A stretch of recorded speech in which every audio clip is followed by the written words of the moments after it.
Hola, ¿qué tal? Bienvenidas a otro episodio de La Faroteca. Es el podcast donde platicamos con agentes culturales comunitarios, cineastas y personas de interés para lo que hacemos, nuestro quehacer en La Faro, la fábrica de artes y oficios aquí en Villa Estocho Paraíso. Yo soy Sara Domínguez, y hoy me acompaña Eli Zaragoza Ruiz, de la Oficina de las Naciones Unidas contra la Droga y el Delito, ¿correcto? Sí. Platícanos un poco cómo llegaste aquí, qué haces, platícanos un poco de ti. Hola, Sara. Bueno, pues yo estoy aquí en representación de las Naciones Unidas contra la Droga y el Delito.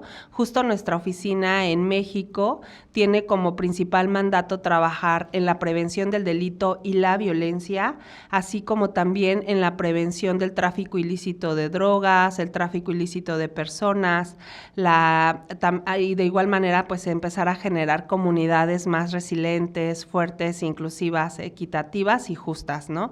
Apoyamos en el fortalecimiento institucional, sobre todo en los 3 niveles, tanto federal, estatal y municipal, y pues es así como llegué acá, justamente a la Faro en Villa Sotoch, a través de un proyecto que tenemos en conjunto, que es el de Rutas Seguras para Juventudes Seguras, ¿no? Este proyecto está en alianza no solo con la Faro, sino también con la CEGOP, con el municipio de Benito Juárez, aquí en Quintana Roo, y pues por supuesto con la CEBIEN a través de la Faro, ¿no?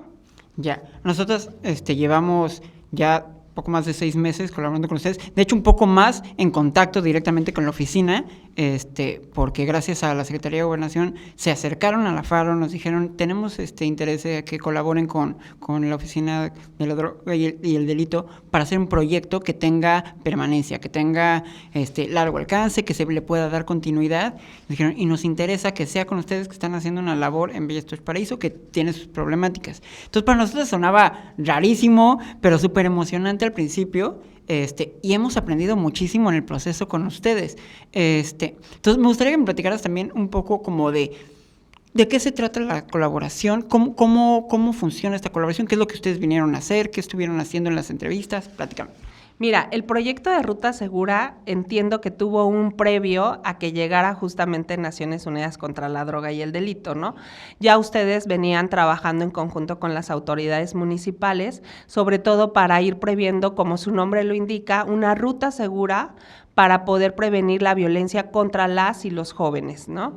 Nosotros prácticamente lo que hicimos fue adoptar ya este proyecto y generar una estrategia ya focalizada, ¿no? En este sentido, lo que buscábamos era poder fortalecer la capacidad institucional de la Faro, que es el punto de encuentro justamente con las juventudes y las infancias en la comunidad de Villa Sotoch, pero dirigido obviamente a la prevención del delito con una base comunitaria, ¿no?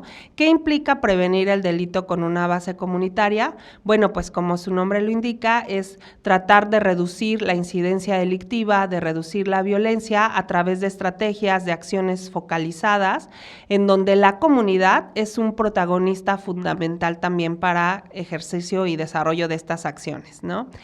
Y lo que hemos venido haciendo pues a lo largo de 6 meses, que se dicen pocos, pero en realidad ha sido mucho el trabajo que se ha hecho, es empezar, por ejemplo, a generar un manual de operatividad justamente para la Faro, con indicadores de evaluación de impacto y también una campaña de difusión, de comunicación hacia las juventudes para poder también generar este poder de convocatoria hacia las actividades, los talleres, etcétera, todo lo que se desarrolla en la Faro, ¿no? ¿Cómo lo hicimos? Pues sin duda el trabajo interinstitucional es muy, muy importante, fue la herramienta nodal y a través de una metodología que se tiene en las Naciones Unidas, empezamos a generar también la recopilación de información cualitativa a través de grupos focales. Estos grupos focales pues se hicieron con niñas, niños, adolescentes de escuelas primarias, de secundarias, del municipio, del estado y también a través de entrevistas y grupos focales con personal operativo de la Faro, ¿no? Hicimos estas visitas también de campo en territorio, que nos permitieron ir identificando recursos comunitarios, también como áreas de oportunidad para poder empezar a implementar justamente estos flujos de procedimiento que pudieran fortalecer la operatividad, ¿no? En ese sentido, pues vimos también una revisión de gabinete. Ya sabes, Sara, esta revisión de gabinete prácticamente incluye una revisión del marco jurídico, los lineamientos que dan origen a la FARO, todas estas partes que de alguna manera sostienen jurídicamente toda la intervención, ¿no? Y bueno, una vez que ya tuvimos toda esta información, procedimos a hacer el análisis, la sistematización y el procesamiento de los datos para poder generar, sobre todo, flujogramas operativos, ¿no? Durante el desarrollo de toda esta intervención, la verdad es que se fueron dando otros productos aleatorios porque el material y la información era muy rica, ¿no?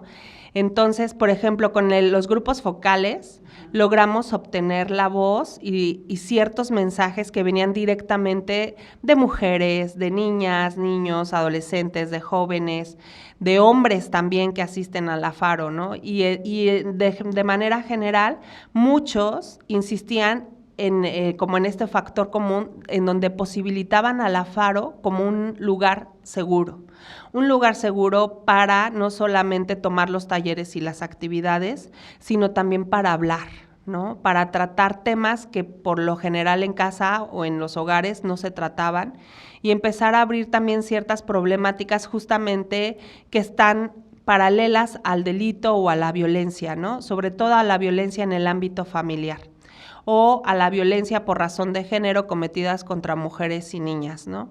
Y lo que veíamos es que a través de estos mensajes, pues había ahí mucho que hacer, y por eso estos mensajes se retoman prácticamente para la estrategia de comunicación, ¿no? Entonces, otro producto estrella que justamente tuvimos ahora además del manual, fueron estos mensajes que se posibilitaron a través de la estrategia de comunicación, ¿no? Y había uno muy importante de una mamá que nos decía, ven a la FARO no solo a divertirte y aprender, sino también a generar el intercambio de saberes, ¿no?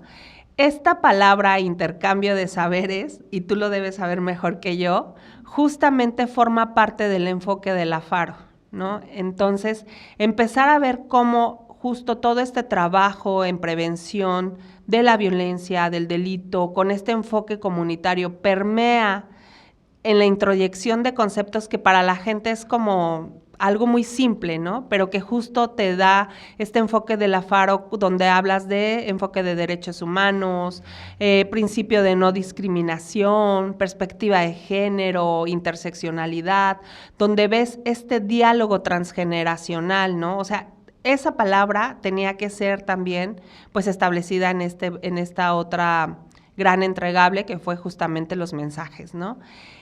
Otra cuestión que tuvimos también dentro de el desarrollo del manual, pues fue también ver los indicadores, ¿no? Justamente tuvimos que empezar a revisar qué es lo que se iba a medir para poder generar un indicador de cómo lo tendríamos que medir, ¿no?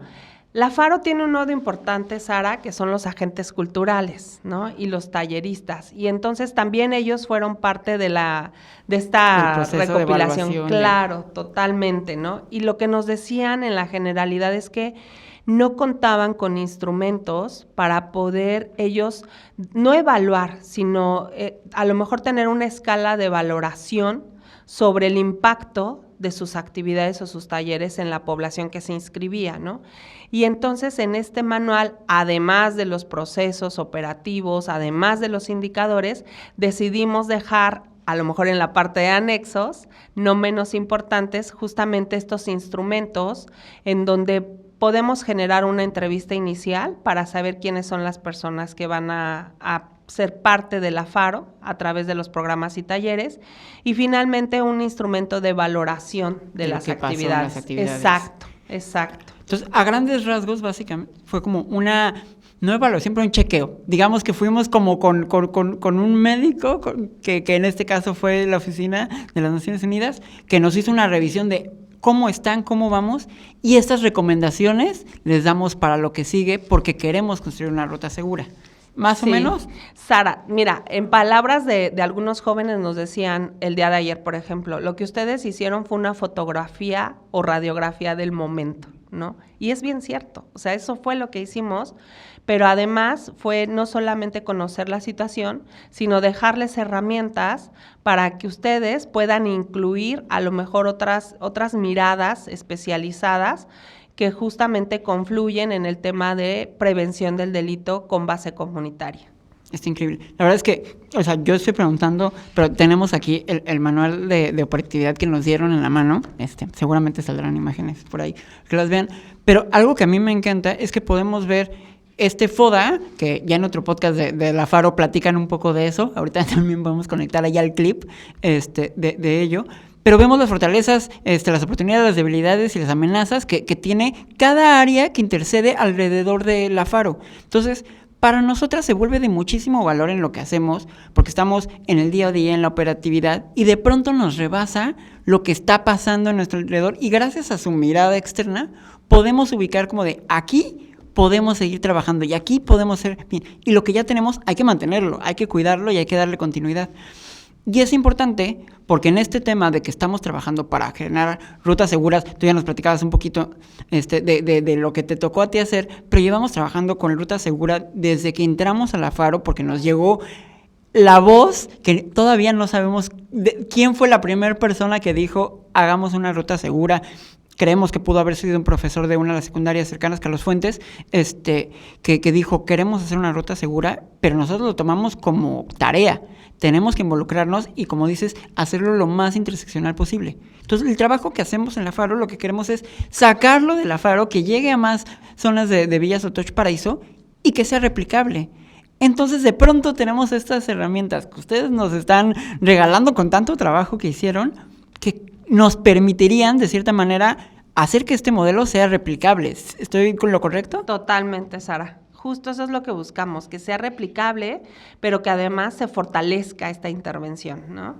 ¿Cómo un modelo como el de la Faro, la Fábrica de Artes y Oficios, impacta a una comunidad? O sea, tú ya hablabas ahorita del impacto de los espacios públicos, de la que las personas dicen, el intercambio de saberes es súper importante para nosotros ir ahí, pero ¿cómo vemos esto en una escala más grande ya cuando no es solamente Villa Sotoch Paraíso? Generalmente estos modelos de la Faro, por ejemplo en la Ciudad de México y ahora acá en el estado de Quintana Roo, lo que hacen es justamente potencializar recursos en las comunidades donde hay algunas situaciones de alta vulnerabilidad, ¿no? Y lo que hacen es garantizar derechos económicos, sociales y culturales a las personas de la comunidad, ¿no? Cuando vemos estas situaciones de alta vulnerabilidad que pueden ser un difícil acceso a los servicios, un difícil acceso a la educación, a la cultura, difícil acceso para, por ejemplo, cumplimentar algunas obligaciones alimentarias, etcétera, ¿no? Que ponen en situación de riesgo a la población, los faros lo que hacen es posibilitar justamente estos recursos, ¿no? Y lo importante de las faros en general, no solo de la de Quintana Roo, es justamente que van a dinamizar los recursos en la comunidad, ¿no? Y quitan ciertos estigmas o clichés que a veces se tienen del arte y de la cultura o de la educación, ¿no? Y realmente se vuelven estos espacios seguros y de educación alternativa y de cultura alternativa, ¿no? Y, por ejemplo, lo veíamos hace un rato con la parte de la dignificación justamente de los arcos. ¿Cómo interviene la Faro? Pues así, ¿no? Trabajando directamente en la comunidad, con la comunidad y para la comunidad, ¿no? Ejemplo de ello es esta parte también de deconstruir ciertas zonas criminógenas o que se les considera criminógenas, romper esas estigmatizaciones que pueden haber de criminalizaciones hacia esas comunidades y empezar a trabajar justamente el cambio de representación social, ¿no? En donde a lo mejor en un inicio la gente no sale por miedo, por temor, porque sabe que hay situaciones de riesgo o de peligrosidad en su zona, y cuando llegan las faros, pues evidentemente empieza a haber un cambio en la dinámica social, ¿no? La gente sale, se apropia de los espacios, participa, y justo este tema de rutas seguras, muchos pensarían que está dirigido a las juventudes en movilidad, ¿no? Porque dices, claro, ruta segura, movilidad, pero no es así. O sea, en realidad está dirigido justamente a cualquier persona, ¿no? Puede ser una niña, un niño, un adolescente, una mamá, un hombre, ¿no? Personas de la comunidad. Es que es nuestra colonia y nos desplazamos dentro de ellas, entonces queremos hacerlo de la manera más segura posible.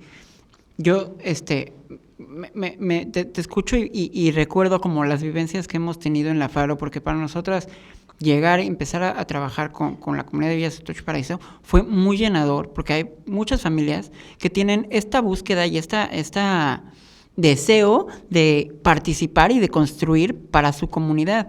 Y creo que algo que nos emociona es ver cómo los esfuerzos que estamos realizando en la Faro empiezan a contagiar a otros puntos y podemos sumar aliados, como lo hemos hecho con municipio, como lo hemos hecho con gobierno federal, como lo estamos haciendo ahora con ustedes, para que también intercedan en otros espacios. Entonces, tú ahorita platicabas de la pinta de los arcos que estamos haciendo hoy que estamos grabando el podcast, pero ya los verán quienes estén escuchando o viendo.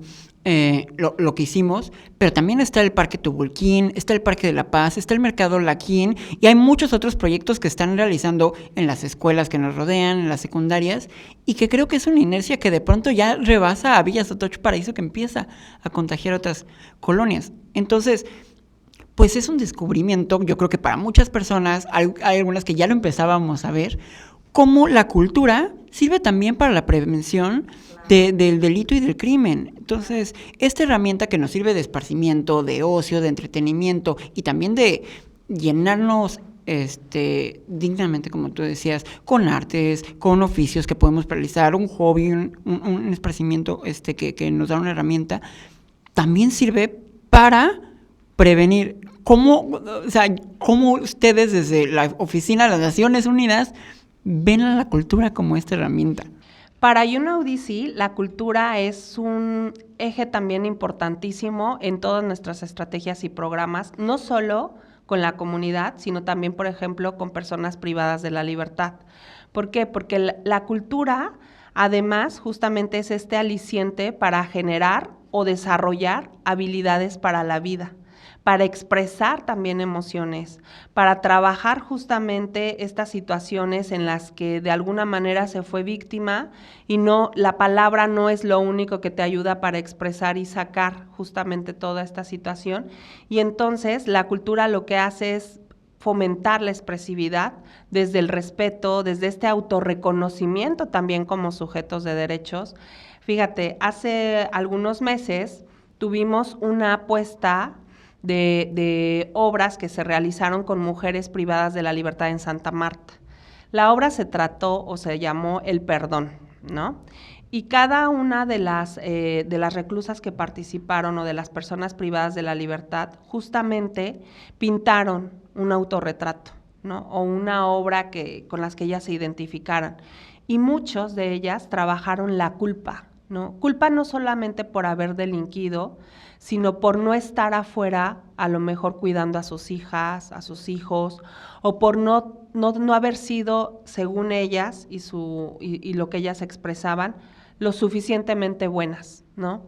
Y a través del arte y de la cultura justamente trabajamos esta redignificación de la persona, ¿no? Que ellas se visualizaran también como sujetos de derechos y en ese sentido no solo como personas agresoras, sino también a lo mejor como víctimas de violencias estructurales, institucionales, etcétera, ¿no? Y no es solamente quedarte en ese estatus, sino justo salir de ahí, avanzar y generar cambios, posibilitarte más como un agente de cambio, ¿no? Y de saber que la vida siempre te va a ofrecer unas segundas oportunidades, ¿no? Tú tienes que estar preparado.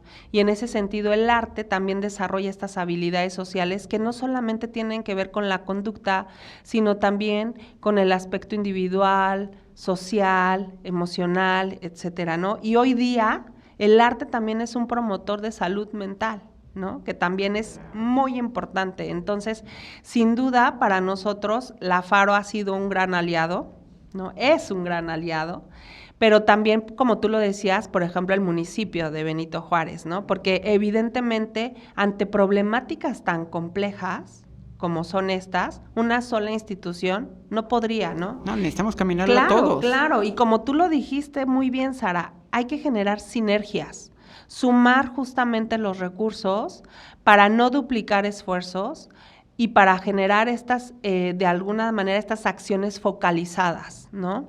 Porque ante estas problemáticas, pues habrá recursos que no alcancen, ¿no? Pero si todos sumamos y focalizamos hacia ese mismo objetivo, como en este caso fue Ruta Segura para Juventudes Seguras, seguramente nosotros vamos a tener esta construcción de ciudadanía activa en estas generaciones, ¿no? Cuando nosotros vemos el tema de juventudes, no lo vemos como ese bono de, pues son los ciudadanos del futuro o es la población del futuro. No, es el presente. También son actores sociales. Hay que moverlos, dinamizarlos para que se vuelvan co-constructores de nuestra realidad, ¿no? Y en ese sentido, a través de este proyecto de Ruta Segura, y creo que ustedes lo verán más tarde seguramente en los posts, en las fotografías, videos que haya, se les volvió a dar ese protagonismo a las y los jóvenes, ¿no? Claro, es que las juventudes, por lo menos lo que nos ha tocado ver aquí en Villa Estocho Paraíso, de pronto pareciera que no encontraban dónde se les tomara en cuenta, dónde se les escuchara, dónde pudiéramos colocar su opinión. Y algo que buscamos hacer activamente en la Faro y que nos cuesta trabajo porque es difícil desde las perspectivas que ya tenemos y tenemos que ser creativas y crear nuevas maneras, conectar de nuevo con las juventudes y decirles, sí les queremos escuchar, sí queremos tomarles en cuenta y queremos que sean protagonistas del cambio que estamos haciendo porque son las personas que nos van a ayudar a construir lo que queremos hacer y que ustedes son quienes viven y habitan y más se mueven por las colonias, ¿no? Claro, totalmente. Y además, justo, no puedes excluir del diseño, de la articulación de recursos, estrategias y acciones a tus principales actores, ¿no? Y ahí creo que importantísimo ha sido ahora darles esta voz. Nosotros lo hicimos a través de los grupos focales, lo hicimos a través de tomar justamente sus mensajes para generar una estrategia de comunicación y lo hicimos ahora con este evento de dignificación. Estamos totalmente seguros que ustedes lo van a seguir haciendo porque sin duda también creo que parte importante de lo que se trabaja en prevención del delito es el acrecentar esta percepción de confianza hacia las autoridades, ¿no? Y creo que también ahí es muy importante justamente el trabajo que ha hecho la Faro en coordinación y en colaboración con otras instituciones, ha acrecentado la confianza y la credibilidad justamente del trabajo que se puede hacer desde las instituciones de gobierno, ¿no? Es un trabajo de todos los días y que es un reto. Claro. Nosotras que trabajamos dentro de la Faro y estoy segura que personas que trabajan en otras dependencias de gobierno, estatal, municipal, federal, se encuentran con este concepto porque pues también somos ciudadanas y también nos ha pasado que vivimos esta desconfianza y es parte, ahora que estamos de este lado, construir en la confianza y trabajar en, ¿cómo funciona esto que es el gobierno? ¿Cómo ayudo a hacerlo que sea más digno, más cercano y trabajar de verdad en estos indicadores? Yo ayer estaba revisando un poco los indicadores que nos ponías y hablaba así como de cómo vamos a medir, aumentar el 75% la confianza en las personas. Y yo lo decía y decía, wow, qué increíble poder empezar a medir en porcentaje es la confianza que estamos generando en las personas y que ya tenemos una herramienta en cómo hacerlo. Yo creo que para nosotras llegar a Villa Estocho Paraíso, y hay una nota que escribió un periodista local en Ward que hablaba de cómo vemos el impacto de una Faro y cómo es lo que se está construyendo en Villa Estocho Paraíso, y decía, la primera vez que me acerqué a la Faro, quise entrevistar a una persona y no me quiso dar su nombre, no quiso saber mucho de mí.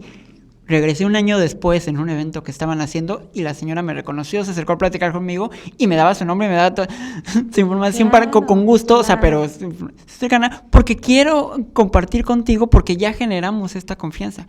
Pero es algo que no sabíamos exactamente cómo se estaba viviendo todos los días y que es gracias a lo que nos están ayudando a hacer, que ya podemos ponerle números, que ya podemos ponerle datos y que podemos compartirlo con otras personas de esto funcionó. ¿Cómo le podemos dar potencia? Y esto todavía nos falta trabajarlo.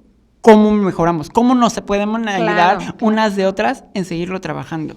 Y sabes que, Sara, creo que algo que también es grandioso en cuanto a los indicadores que les dejamos a ustedes, es que son tan amplios, tan generales, que no solamente pueden servir para las partes operativas de la FARO, ¿no? Sino también con cualquier otro aliado interinstitucional, agentes culturales, ¿no? Ya van a poder también evaluar y medir el impacto de sus talleres hacia la población, ¿no? Porque justo como tú lo decías, sí se ve esta parte de confianza, pero también hay una parte de percepción al cambio, ¿no? Lo que nosotros buscamos con todas estas metodologías es justamente poder ir introyectando la teoría del cambio, esta transformación social, ¿no?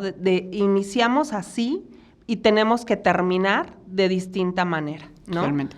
Entonces, en ese sentido, los indicadores fueron construidos. Hay indicadores que, como seguramente ya tendrás tiempo de leerlo, son muy focalizados por cada una de las áreas operativas, pero hay otros que también tienen que ver con la sostenibilidad, ¿no? Y esto es importantísimo porque sin duda este tipo de iniciativas tienen que ser fortalecidas, ¿no?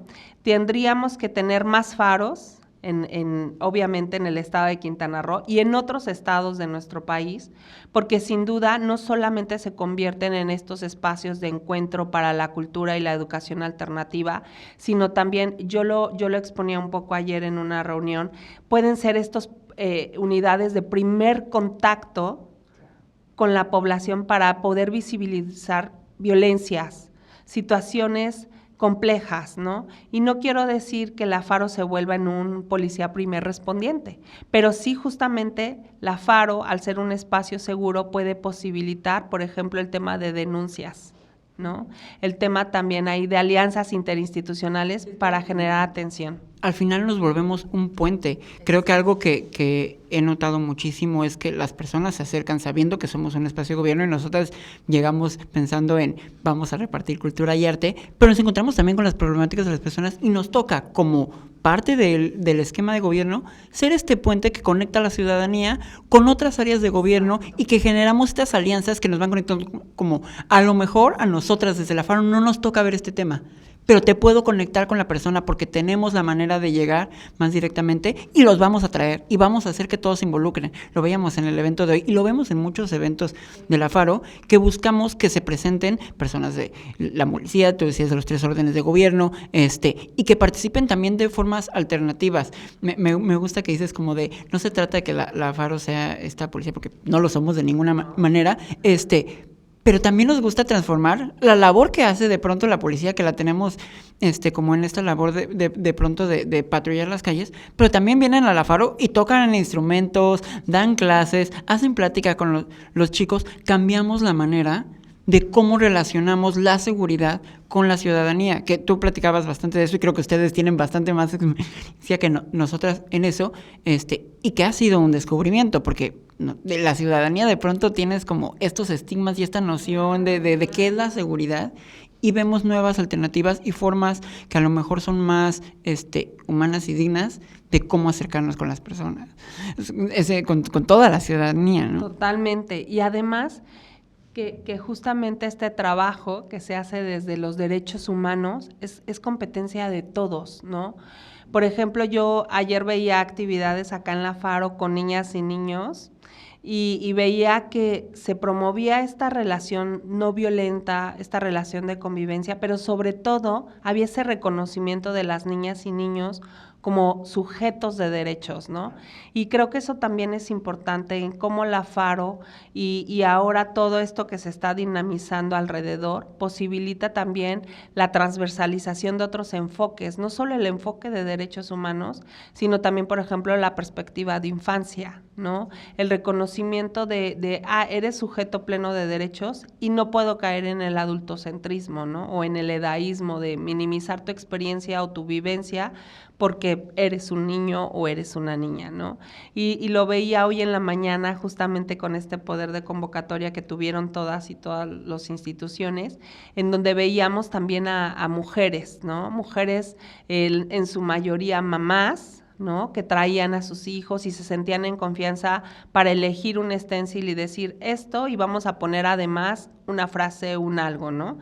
justamente porque también se construye una identidad comunitaria, ¿no? Se construye y se deconstruye también ciertas cosas. Entonces creo que ahí, sin duda alguna, este trabajo es imprescindible, ¿no? No, y quitarnos los pesos. O sea, yo creo que luego a las personas jóvenes, a las infancias, a los adultos, tienen pesos y cargas emocionales en convivir unos con otros por roles preestablecidos que no nos tocan y que ni nos interesan realmente, pero que ya los aprendimos y tenemos, como dices, de construirlos, desaprenderlos y cambiar las maneras. Entonces, dar la oportunidad de que aprendamos en este intercambio de saberes que manejamos desde la Faro, de las infancias, de los niños y las niñas, de los jóvenes, pero también de las personas mayores y de las personas que ya han tenido bastante la voz en ciertos rangos de edad, pero poder hacer este intercambio que sea más digno, más justo y darnos la oportunidad de, este es un espacio seguro donde nadie tiene más peso que el otro.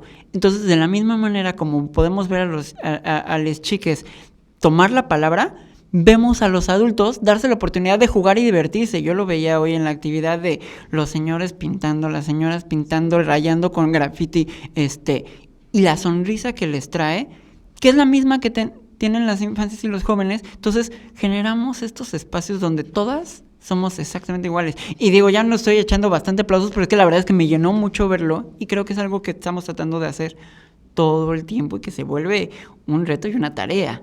Claro, sin duda. O sea, como tú bien lo decías en este análisis que nosotros hicimos, este análisis FODA, sin duda las fortalezas son muchísimas, ¿no? Hay retos, hay áreas de oportunidad, que en este caso pues van a seguir siendo como estos temas de coordinación interinstitucional, de generar esta comunicación directa y demás, ¿no?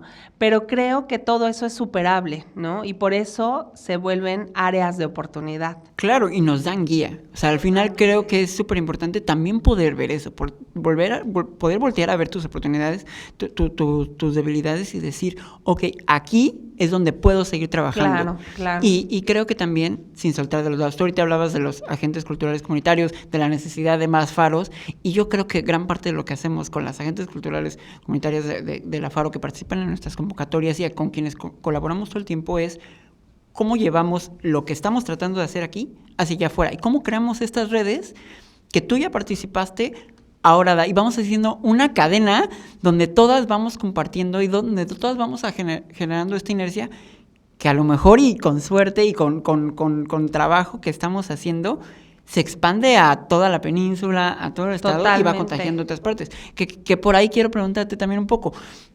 Pensamos en las Naciones Unidas y pensamos en, están combatiendo guerras gigantescas, están combatiendo problemas del mundo, no de una colonia, no de Villas Tocho Paraíso. ¿Cómo impacta lo local al esquema gigantesco, por lo que es importante para ustedes acercarse a estos espacios? Mira, sin duda Naciones Unidas tiene obviamente esta generalidad de pensarse que está atendiendo problemáticas globales única y exclusivamente, ¿no? Y para Naciones Unidas también en los países es muy importante empezar a modificar estos patrones de violencia o de construir ciertas cuestiones que se transmiten generacionalmente, ¿no? Y que tienen un impacto negativo en el desarrollo de las personas, ¿no? Y por eso existen oficinas de Naciones Unidas en los países, ¿no? Ahora, Naciones Unidas no es solamente Nueva York o lo que nosotros tenemos pensado, casi siempre pasa en las películas, ya sabes, la Asamblea General, una sesión donde están todos los países del mundo. Eso sí es Naciones Unidas, pero no es solamente lo único que tiene Naciones Unidas, ¿no? Naciones Unidas tiene también oficinas especializadas, está obviamente en UNODC, que trabajamos en temas de prevención del delito, la violencia, tráfico ilícito de personas, etcétera. Está UNICEF México, está también OIT, OIM, UNPA, UNESCO, o sea, en realidad es un sistema, ¿no? Y es el sistema de Naciones Unidas el que justamente desde lo local o lo comunitario trata también de generar sinergia con otras instituciones para poder generar verdadera transformación social, ¿no? ¿Cómo impacta lo local en lo global? Pues imagínate, a nivel global, por ejemplo, tenemos el tema de violencia por razón de género, ¿no? Y a nivel global, en nuestro caso en la oficina, contamos con con un área que desarrolla justamente todo el tema estadístico y estudios especializados, por ejemplo, con el tema de feminicidio. El feminicidio no es solamente una problemática local, es una problemática mundial, ¿no? Contar con datos, pues tú sabes, estadísticos, que nos digan cuántas mujeres al día mueren por violencia por razón de género, quiénes son los principales agresores, las edades, etcétera, para poder dinamizar recursos y generar política pública que los prevenga, pues eso sale desde lo local, Claro. ¿no? Entonces, sin duda alguna, esta parte local que se tiene en el trabajo de Naciones Unidas, a gran escala va a tener un impacto, ¿no? Las problemáticas también son globales, ¿no? El tema de tráfico ilícito de drogas es un problema mundial, ¿no? Pero ¿por qué hay que trabajarlo desde lo local? Porque cada país, y bueno, ni qué decir en el caso de México, cada estado y cada municipio atiende una realidad y una necesidad distinta, ¿no? Entonces, justamente el trabajar desde lo local te permite generar estrategias puntuales y efectivas para poder disminuir ciertas situaciones, pues, de alto impacto o de gravedad, ¿no? Entonces, de nuevo nos regresamos, así como tomaron una fotografía y una radiografía de lo que hacemos en la Faro, la ruta segura que estamos consiguiendo, también ponen el foco y toman estas fotografías de los datos. Esto es lo que pasa y así impacta a los problemas que está teniendo el país. Entonces, ayudan de cierta manera, estoy tratando de entender, claro. Ayudan a visualizar el problema para que las personas que toman decisiones nos ayuden a realmente saber por dónde actuar, saber por dónde acceder a los problemas. ¿Es más o menos? Sí, sin duda, evidentemente el tema lo escalamos a un nivel global con los tomadores de decisiones, pero es muy importante, Sara, decirles que la toma de decisiones no solamente es a nivel mundial, ¿no?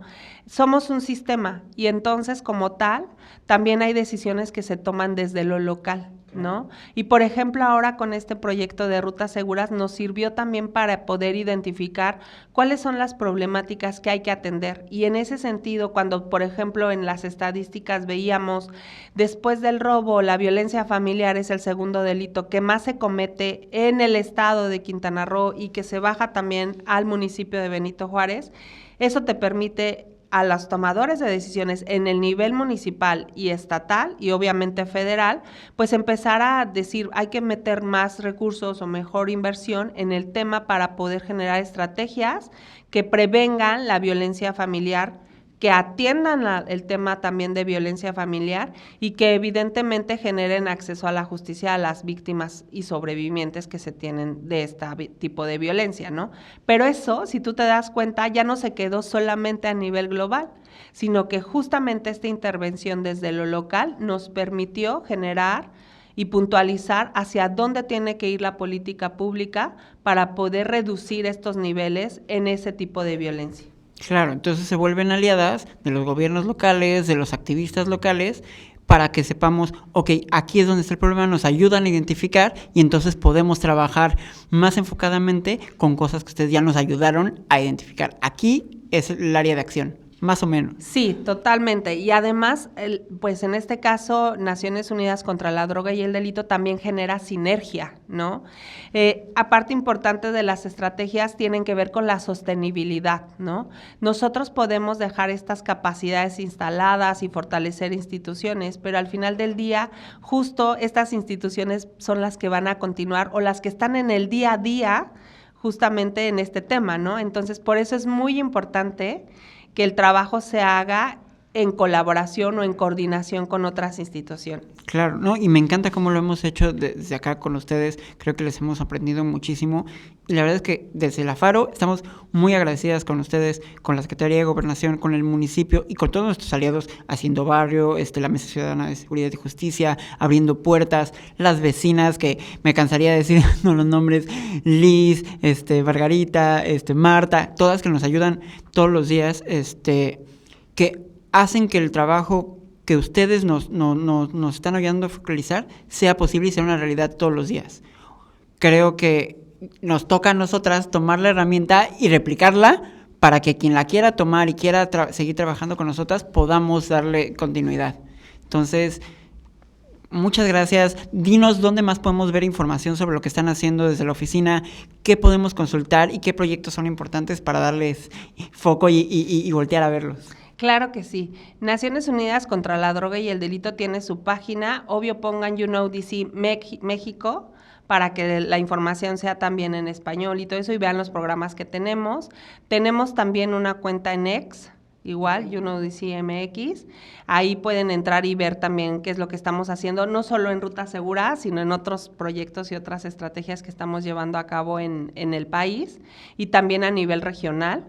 Y bueno, aparte de eso, tenemos ahora, sobre todo en el tema de juventudes, justamente el trabajo con una red interagencial del Sistema de Naciones Unidas, y tenemos un boletín también para las juventudes, ¿no? Entonces es importante, aprovecho, Sara, para Buenísimo. decirles que a Naciones Unidas también las y los jóvenes tienen un lugar, sobre todo en temas de voluntariado y algunos pues pasantías, ¿no? Entonces es bien importante también pues porque se sumen justamente a este trabajo que estamos desarrollando. Se registran en el boletín y reciben información sobre las pasantías, las oportunidades que hay de trabajo con las Naciones Unidas. No solamente de DC, sino de todas las agencias que formamos parte en este sistema de Naciones Unidas.